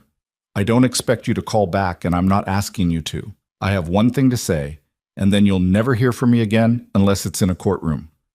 I paused. I spent 40 years building something, not just the money. I mean something, a way of living that had integrity to it. Work and honesty and taking care of what was mine and not taking what wasn't. I wasn't a perfect man, and I wasn't always a perfect father, and I know there are things between us that are my fault too. I'm not pretending otherwise. Another pause. "But what you did to me is not something I caused. You chose it. You planned it. You left me in that cabin knowing I might die there, and you did it for money, not because I wronged you, because you wanted what I had, and you decided the easiest way to get it was to erase me." My voice was steady. I had not planned what I was going to say, but it came clearly. I walked out of those mountains. I'm still here. And I want you to know that not because I'm gloating. I don't feel like gloating. I'm telling you because I think you built your whole plan on the idea that I was already finished, that I was old enough and alone enough that I didn't matter anymore. And I need you to know, for your own reckoning, whatever that turns out to be, that you were wrong about that. I mattered. I still matter. And you will spend a very long time paying for having forgotten it. I hung up. I sat at the kitchen table for a while after that. The house was quiet. Outside the window, the yard was brown and dormant, the last of the winter being slowly replaced by the first tentative signs of something else. Snowdrops pushing up along the fence line where they came back every year without being asked to. Dr. Marsh asked me at our next session how I felt after making the call. "Like I set something down," I said. "Good," she said. "What did you set down?" "The part where I'm still trying to make him understand." I looked at my hands on the armrests of the chair. I think I spent a lot of years trying to explain myself to Derek in ways he was never going to hear, adjusting how I said things, adjusting what I asked for, adjusting my expectations, trying to find the right approach that would finally land. I paused. That voicemail was the last time. After that, I stopped trying to reach him and started thinking about what I actually wanted my life to look like. Dr. Marsh made a note. "That's a significant shift," she said. "It took a mountain," I said. She almost smiled. "Most significant shifts do." The civil proceedings, running parallel to the criminal case, began producing results that Sandra had promised, and I had tried not to count on before they arrived.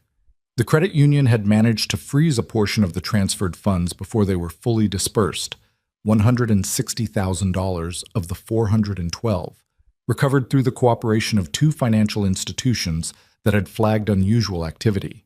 The rest had gone where Claire had predicted: gambling debts, wire transfers to accounts associated with Marcus Teal's operation, a portion that the forensic accountants described with the clinical neutrality of their profession as having been dissipated in ways that are unlikely to support recovery. $160,000. Not everything, less than half. Sandra told me the news in her office, across the same desk where we had structured the family trust 12 years ago, and I listened and did the math in my head and then sat with it. That's the realistic recovery from the retirement account, she said. The civil judgment against Derek will be for the full amount. The difference becomes a debt he carries, which affects him going forward even if the cash isn't recoverable right now. She set down her pen. Harold, you know what I'm about to say. The trust assets, I said. The trust assets are intact. The Millhaven property valuation has actually increased since we filed the protection order. There's been development interest in that corridor. She opened a folder on her desk. Combined with the investment holdings and the recovered funds, your net position is, you're going to be fine, more than fine. She said it plainly, without performance. He didn't take everything. He took what he could see, and you were careful in ways he didn't know about. I looked at the folder without opening it. I had been careful in ways he didn't know about. I had spent 12 years building protections I had thought of as estate planning, and that had turned out to be something more immediate.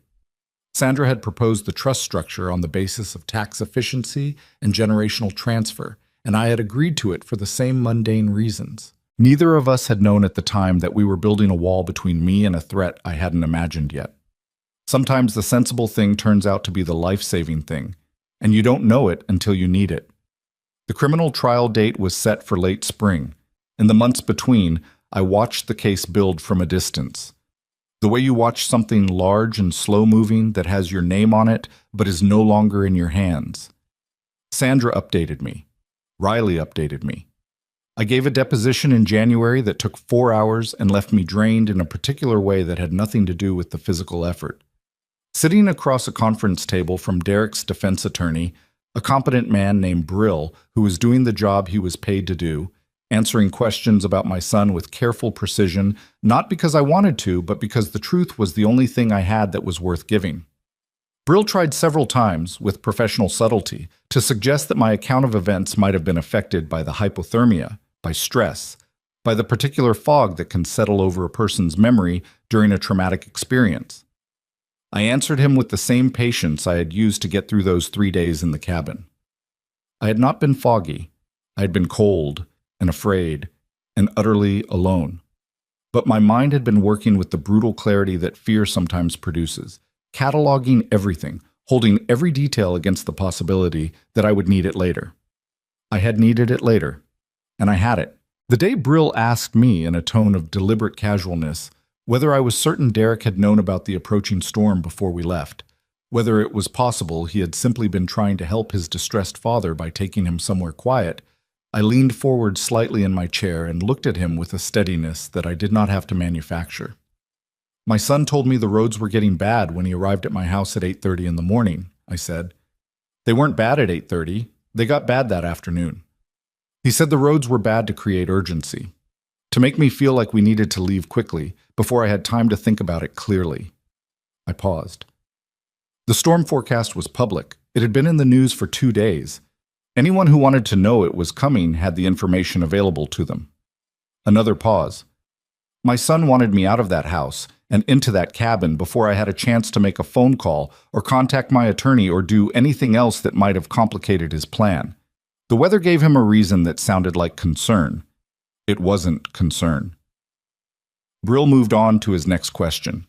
I drove home from that deposition through streets that were just beginning to show the first suggestion of spring, the bare trees not yet leafed out, but something in the air that wasn't winter anymore, and I thought about the version of myself from 2 years ago, from 5 years ago, who would have found this day unimaginable, who had watched Derek become someone harder and more distant, and had told himself it was just difficulty, just the friction of adult relationships, nothing that couldn't eventually be smoothed out with time and the right conversation. That man had been wrong, but he had also, in the practical sense, done one thing right. He had built a trust structure that his son didn't know about, and that trust structure was why Harold Whitmore at 71 was still standing. Sandra called that evening while I was making dinner. A simple thing, pasta and a salad, the kind of meal you make when you want the comfort of your own kitchen without the effort of performing anything. Brill reached out today, she said, after the deposition. He wants to discuss a plea arrangement. I turned down the burner on the stove. What kind of arrangement? Derek pleads guilty to the theft and fraud charges, serves a reduced sentence. Brill is floating 6 to 8 years. The reckless endangerment and abandonment charges get absorbed into sentencing rather than tried separately. And what does he give us in return? Full cooperation with the federal case against Teal. Everything he knows, everything he has, documented communications, agreements, the full scope of his involvement. Sandra paused. Vasquez isn't thrilled. She wanted to try this. But Riley wants Teal, and Derek's cooperation is the cleanest path to Teal. 6 to 8 years instead of 10 to 15. I stood in my kitchen with the pasta going and thought about what I was being asked to weigh, and I found that what I felt was not what I might have expected, not a burning need for the maximum sentence. Something more exhausted than that, something that understood the difference between justice and punishment without being entirely comfortable with either one. What do you recommend? I asked Sandra. I think you let the prosecutors decide, she said. This is Vasquez and Riley's call to make. Your input matters, but this is their case now, Harold. You've given them everything they need to make it. A pause. What I think you need to focus on is not Derek's sentence. It's what comes next for you. What comes next for me? I had not thought about that as clearly as I probably should have. I had been so concentrated on the case, on the legal proceedings, on the daily work of rebuilding what had been disrupted, that I had not spent much time in the forward direction. What did comes next look like for a 71-year-old man who had just survived the worst year of his life and come out the other side with his assets mostly intact and his illusions permanently altered? I've been thinking about the Millhaven land, I said. What about it? I've had development interests, like you said, but I've also been looking at, there are lakeside communities, retirement communities, on the eastern edge of the county. Nice ones. Active, not waiting rooms. I paused. I've been thinking about selling a portion of the land. Not all of it, a portion, and using it to move somewhere that's less quiet than this house. Sandra was quiet for a moment. When she spoke again, there was something in her voice that was not quite warmth, but was adjacent to it. That sounds like exactly the right thing to think about, she said. I hung up and finished making dinner and ate it at the kitchen table. The same table, always the same table, and looked out at the yard where the snowdrops had given way to something else now, early crocuses pushing up along the fence in the particular purple that always surprised me no matter how many springs I had seen it. The house was the same house. I was not entirely the same man, and somewhere across the city, in a conversation with an attorney about what kind of deal to take for the years that stretched out in front of him now, much reduced, my son was beginning to understand the distance between what he had imagined and what had actually happened. He had imagined an ending. What he had gotten instead was an accounting. Derek took the plea. Sandra called me on a Tuesday morning in late April, and I was standing in the backyard when the phone rang, looking at the fence line where the crocuses had come and gone, and something else was coming up now. I never remembered what came after the crocuses. I always had to wait and see. And she told me in the straightforward way, she told me everything that Derek had signed the agreement the previous afternoon. 6 years, 8 months. Cooperation with the federal case against Marcus Teal in full. Restitution ordered for the full $412,000, which Sandra was careful to clarify meant the obligation existed legally, even though the practical recovery remained what it had been. $160,000 from the frozen accounts. The rest, a judgment that would follow him out of prison and into whatever came after. I stood in the backyard and listened to her lay out the terms and felt the strange flatness that follows a long wait for something you've been told to prepare for. Not disappointment, the outcome was what it was, and Sandra had explained weeks ago that the plea was likely and reasonable given what Riley needed for the Teal case. Not relief exactly. Something thinner than either. The feeling of a door closing on a room you had been trying for a long time not to have to enter. Are you okay? Sandra asked, which she asked more than she used to. Yes, I said. And then, honestly, I don't know what I expected to feel. You expected to feel more, she said. That's normal. It takes time to catch up to itself. She was right about that. It took several days. The sentencing hearing was in May. I did not have to attend, and Sandra advised me that I didn't need to, that my deposition and the evidence on the record were sufficient, and that sitting in a courtroom watching your son be sentenced is not an experience that produces the closure people expect it to produce. I had nodded at that advice and then attended anyway, because there are things you need to witness with your own eyes, regardless of what the wisdom is. You need to be present for the thing so that your memory of it is real rather than assembled from other people's accounts. The courtroom was smaller than I expected. That's the thing about real legal proceedings. They happen in rooms that have the mundane quality of any institutional space, with fluorescent lighting and wooden benches that are not comfortable, and a general atmosphere of people doing a difficult job under difficult constraints. There was no drama in the room. There was paperwork and procedure, and a judge named Holt who was precise and economical in the way of someone who has presided over many sentencings and has long since stopped performing anything for anyone's benefit. Derek stood when it was time to stand. He wore a suit I didn't recognize, dark gray, well-fitted, the kind of thing you wear when you need to make an impression and you are out of better options. His attorney Brill was beside him. I sat in the gallery, second row, with Sandra on my left and an empty seat on my right that I had not intended to leave empty, but that nobody had taken. I looked at my son. He had lost weight since I had last seen him, which had been the morning he left me in the cabin. His face was thinner. There were lines there that were new, or that I was noticing for the first time, the kind of lines that come from sustained stress rather than age. He looked, to my eyes, like a man who had been carrying something very heavy for a very long time, and had only recently understood that it was not going to get lighter. He did not look at me. Not once during the entire proceeding, not when he entered the room, not when the charges were read, not when Brill spoke on his behalf in the measured, careful language of a defense attorney doing his job. I had told myself I didn't need him to look at me, and mostly that was true. But I noticed it anyway, the way you notice an absence. Judge Holt asked Derek if he had anything to say before sentencing. Derek stood. He had a prepared statement. I could see the paper in his hands, slightly creased from being folded and unfolded. He read from it in a voice that was steady at the beginning and less steady by the end. He said he was sorry for what he had done. He said he understood the gravity of it. He said he had made choices he could not undo and that he intended to spend the time he had been given. The phrase he used was "time I've been given," which landed wrong in a way I couldn't immediately articulate, as though the sentence were a gift rather than a consequence, thinking about the harm he had caused. He did not say my name, not once in the statement. I don't know if that was strategic or personal or simply the result of not being able to get it out. I sat with it during the drive home and the evening after, and I came to no conclusion. Some things don't have conclusions. They just have the facts of them, and you carry the facts. Holt sentenced him to 6 years and 8 months as agreed, with mandatory participation in a financial restitution program and a prohibition on any financial power of attorney or account access for any elderly individual for the remainder of his life after release. That last condition was something I had asked Sandra to request, and when Holt read it, I felt for the first time that day something that was close to satisfaction, not for Derek's sake, but for the sake of whoever came next. Because a man like Derek, absent significant change, would look for another target when he got out. That condition was a wall between him and the next Harold Whitmore. It wasn't a perfect wall. Nothing is. But it was something.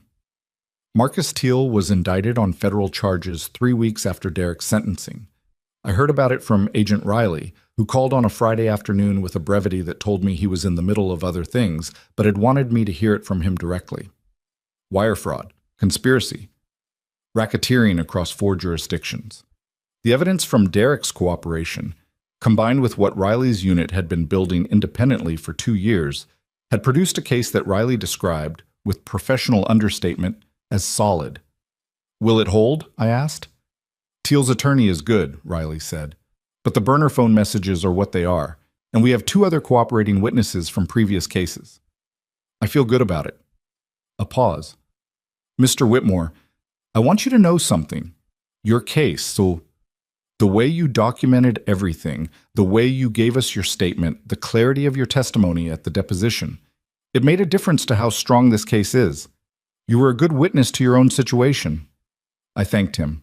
After I hung up, I sat with that phrase for a while. A good witness to your own situation. There is a particular skill in that, which most people don't think of as a skill until they need it. Paying attention to what is actually happening rather than what you wish were happening. Holding on to the precise details, even when the emotional weight of the situation is pressing you toward the general, toward the protective vagueness that makes hard things easier to survive. I had been a good witness to my own situation. I had walked out of the mountain, and I had held on to every detail, and I had given the truth to people who could use it. That was what I had to contribute, and I had contributed it fully. The sale of the Millhaven land, 30 acres of the 80, the southern portion that was most interesting to the developers who had been circling it, closed in June. The number was significant. More than I had expected because Sandra had negotiated with a patience and precision that I had watched with genuine admiration, and because the development interest in that corridor had been even stronger than the earlier valuations had suggested. I will not state the exact amount because numbers have a way of becoming the story when they shouldn't be. What I will say is that after the transaction closed and Sandra walked me through the final accounting, the recovered retirement funds, the sale proceeds, the investment holdings, the remaining 50 acres of the Millhaven property that I was keeping, I understood, in a way that felt almost surreal given where I had started 8 months ago, that I was not a man who had been destroyed. I was a man who had been tested, severely, by someone I loved and trusted. And the test had revealed, among other things, that the foundations were sturdier than either of us had known. The community I moved into in August was called Lakeview Commons, which I had initially dismissed as a name too pleasant to be trusted, the way things named after their best feature sometimes aren't what they advertise. I was wrong about that. It sat on the eastern edge of a lake about 40 minutes from my old house, a community of maybe 200 residents ranging in age from their early 60s to their late 80s, with a level of activity and noise and social friction that reminded me, unexpectedly, of being younger. People had opinions there, loud ones sometimes. There were arguments at the community board meetings about the landscaping and the guest parking policy and whether the Thursday night dinners should include a vegetarian option. I found these arguments deeply comforting in a way that I did not immediately understand and then did. Because arguments about ordinary things are the sound of people who are still invested in their lives, who have not concluded that the daily texture of living is beneath their attention. I moved in with 2 carloads of things I had decided mattered, and a donation truck full of things I had decided didn't, and I stood in my new apartment on the 2nd floor with a view of the lake and the far shore going orange in the early evening, and felt something that was not happiness exactly. It was too complicated and too recent for something as straightforward as happiness, but was its neighbor, a sense of being correctly placed, of being where I was supposed to be, even if the route to getting here had been the last route I would have chosen. My neighbor across the hall was a woman named Evelyn Park, 74, a retired biology teacher with a direct manner and an herb garden on her balcony that spilled over into the railing in a way the community board had apparently opinions about. She knocked on my door 2 days after I moved in with a covered dish and introduced herself with the economy of someone who has reached an age where extended social preambles seem wasteful. "You're new," she said. "I am." "I'm Evelyn. I made too much soup. Do you eat soup?" "I do." "Good." She handed me the dish and looked past me into the apartment with an evaluating eye. "You have a lot of books." "I do." "Me too. The board president thinks we should use those shelves in the common room for decorative objects." She said decorative objects with a precision that communicated exactly what she thought of that position. "I've been fighting it for 2 years." "What's the score?" She almost smiled. "Currently a draw. Do you play chess?" That was the beginning of a friendship that I did not plan and that turned out to be one of the better surprises of the year, which had not been short on surprises. Evelyn was sharp and funny and had no patience for self-pity, which suited me, and she had her own history. A difficult marriage, a son who had moved to another country and called on birthdays and holidays and not much in between, a decade of learning how to build a life that belonged to her and not to the people who had assumed it belonged to them. We played chess on Tuesday evenings and disagreed about books, and occasionally sat on her balcony watching the lake in a silence that required no maintenance. I told her the whole story one evening in September. Not because I had planned to. I wasn't sure I was ready to tell the whole thing to someone who wasn't Sandra or Riley or Dr. Marsh, but because she asked a direct question, and I found, to my own mild surprise, that I wanted to answer it directly. She had asked why I had sold my house, rather than stayed in it, so I told her. She listened the way she did everything, completely, without interpolating her own reactions into the space of what I was saying. When I finished, she was quiet for a moment, looking out at the lake, which was going dark at the edges, the last light sitting in the middle of the water. "Your son," she said finally, "made the oldest mistake there is." "What's that?" "He looked at someone he thought he knew and decided he already understood them completely. People do it to older people constantly. They see the age and they stop seeing the person." She picked up her coffee cup. It's a form of contempt dressed up as practicality, and it almost always costs the person who does it more than they expected. I sat with that. "He's going to be in his 50s when he gets out," I said. "I've thought about that, what that looks like for him." And I don't know what I feel about it. I was honest about that. I don't feel sorry for him, I don't think, but I don't feel the satisfaction I thought I would feel either. It's more like I feel the absence of something, the version of a relationship that I spent too long hoping was possible. "Grief," Evelyn said simply. "Yes. That doesn't go away, it changes." She set her cup down. "But it changes." She was right about that too. The federal trial of Marcus Teal began in October and concluded after 3 weeks of testimony that I followed in news reports and through periodic updates from Riley, with a conviction on 11 of the 14 counts. Teal's attorney had been good, as Riley had predicted. 2 of the racketeering counts were reduced, and 1 charge was dismissed on a technicality. But the core of the case held. Sentencing was scheduled for December. Riley called me with the verdict on the afternoon it came in. "How do you feel?" I asked him. He was quiet for a moment. A rare thing. Riley was not usually a man who paused. "Honestly? Relieved. These cases, when they work, when we actually get a conviction on someone like Teal, it matters.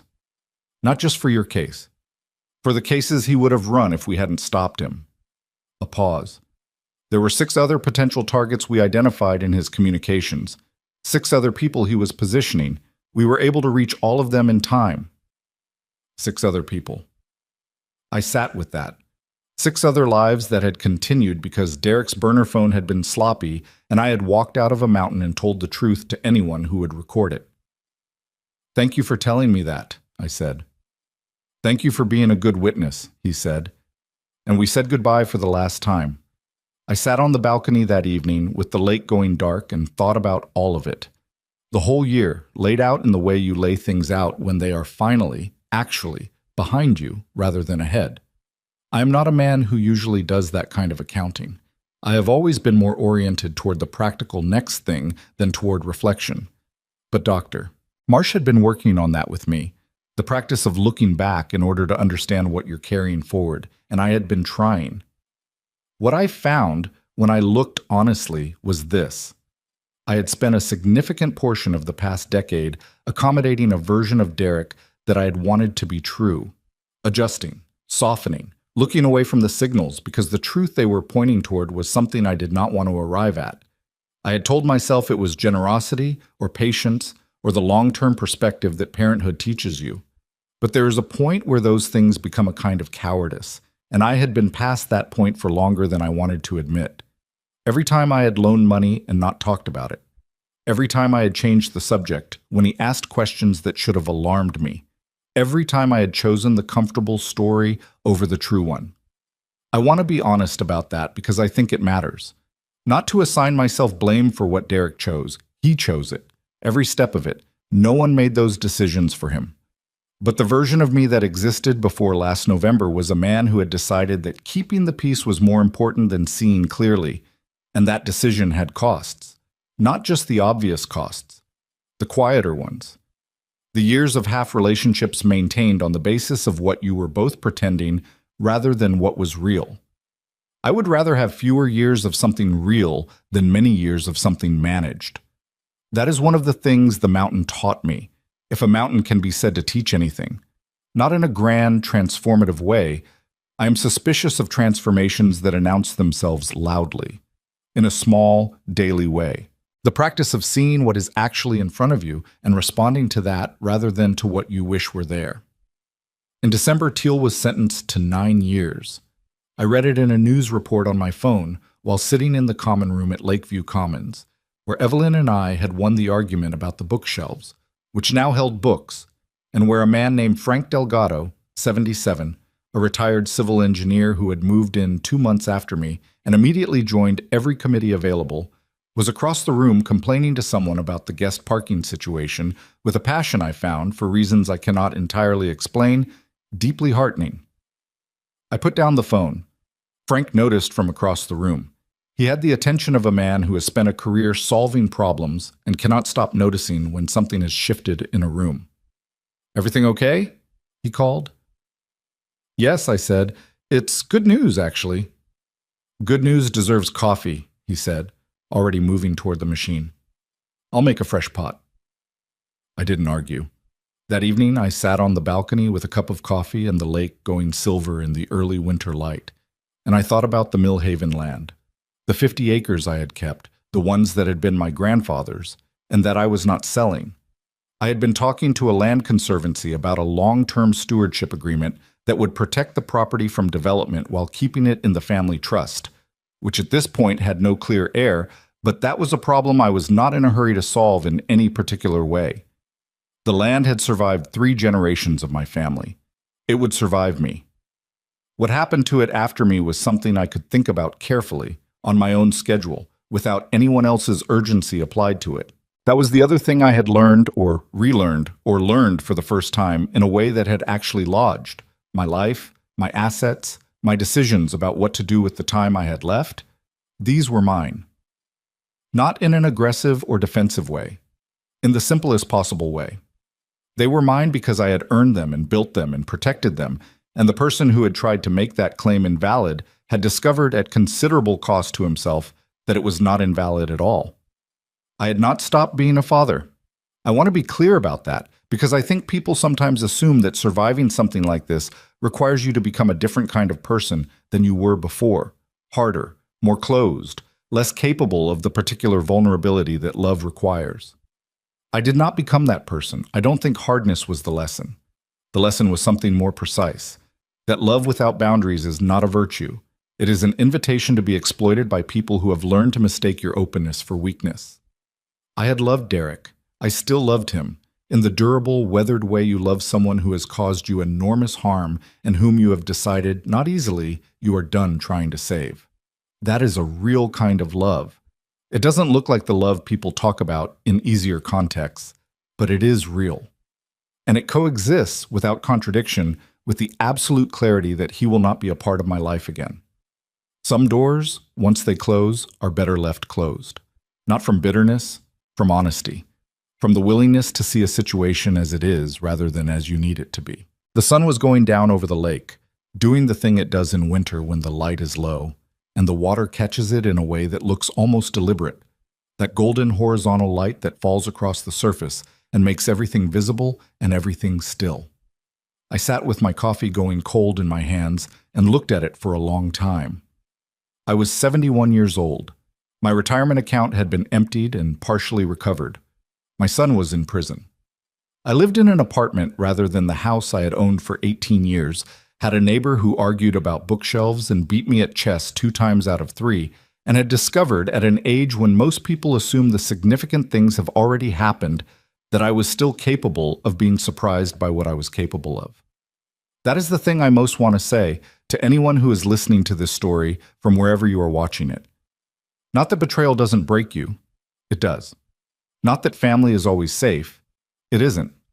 Not that age is a protection against being targeted, because it is often precisely the opposite. What I want to say is something harder and more important than any of those things. You're not finished until you decide you are. No one else gets to make that decision. Not your children, not the people who look at your age and see a diminishing return. Not the ones who calculate that you won't survive the winter and make plans accordingly. The decision is yours. It has always been yours. And the moment you allow someone else to make it, the moment you let someone else's assessment of your remaining value become the story you live inside, that is the moment you actually lose something. I almost let Derek make that decision for me. Not consciously, not dramatically. In the quiet, accumulated way of a man who had been looking away from hard truths for a long time and had gotten very good at it. But the mountain interrupted that. The cold and the dark and the absolute necessity of the next step, one foot in front of the other through 3 feet of snow with bad joints and inadequate gloves, and the absolute refusal to lie down. That interrupted it in a way that could not be undone. I walked out, and then I stayed. Those are the two things, if I am reducing it to something a person can carry. Walk out, whatever your mountain is, and then stay. Stay in your own life. Protect what is yours, not because things matter more than people, but because the things you build represent the time you spent building them, and that time was yours, and it deserves to be defended. Build the walls others tell you are unnecessary. Know your own worth well enough that when someone tries to tell you what you're worth, you have a number ready that isn't theirs. And understand this, because it took me 71 years and one very bad winter to understand it fully. The people who try to diminish you are not diminishing you. They are revealing themselves. Every calculation Derek made about my capacity to survive, every assumption Teal made about older people and their vulnerabilities, every choice to see a human being as a resource, those calculations said nothing true about me and everything true about them. What you do with that knowledge is up to you.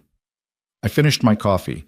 The lake had gone dark except for the far shore where the lights of the houses were beginning to come on, one by one in the early winter evening, warm and ordinary in the way that ordinary things become precious when you have spent time in a place where there were none of them. I went inside. I made dinner. Something simple. I ate it at the table by the window where I could see the water. Then I called Evelyn to confirm chess on Tuesday and called Sandra to discuss the conservancy agreement, and then I sat in the chair by the window with a book I had been meaning to finish for 2 months, and I read it, for no other reason than that I wanted to. Outside, the lake was dark and cold, and the stars were beginning to appear above the far shore, the same stars that had been visible that first clear night after the storm when I had stood at the study window of my old house and understood that I was still here. I was still here. That had been enough then. It was still enough now. And everything between that moment and this one, the investigation, the testimony, the courtroom, the sale, the move, Evelyn and the bookshelves and Frank and his parking grievances and the evenings on the balcony and the slowly changing shape of a life that had been disrupted and was now, imperfectly and irrevocably, and on my own terms, being rebuilt. All of it was mine. He had tried to take it. He had failed. And that, in the end, was the only story that mattered.